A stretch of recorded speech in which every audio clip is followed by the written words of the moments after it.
In today's video, I'm going to teach you how to set a due date in batches on Asana. If you've ever needed to reschedule a group of tasks all at once, this walkthrough will save you a ton of time. We'll start by signing in, then jump into your project's timeline to select multiple tasks and move their due dates together in one smooth action.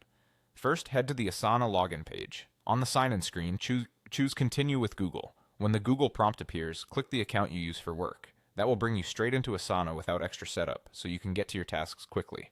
Once you're in, open the project where your tasks live. You'll see your project's navigation at the top. Click on Timeline.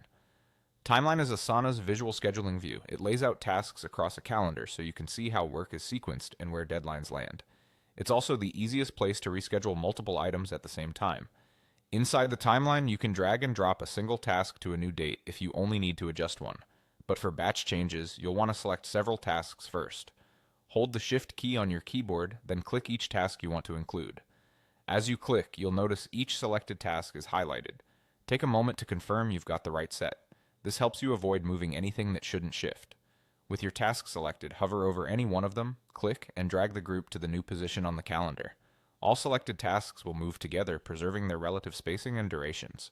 This is especially helpful if you're pushing a sprint or shifting a project phase by a few days. If your team uses dependencies, keep an eye out for any warnings. Timeline will surface conflicts, so you can make adjustments before they become an issue. A few tips to make this smoother. Use the zoom controls to switch between day, week, or month views so you can place your tasks precisely.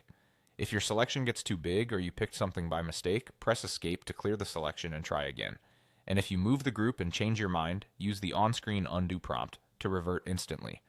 That's it. You've signed in, opened your project, switched to Timeline, selected multiple tasks with Shift-click, and moved them to update all their due dates in one go. Use this approach anytime you need to reschedule a cluster of tasks quickly while keeping their structure intact.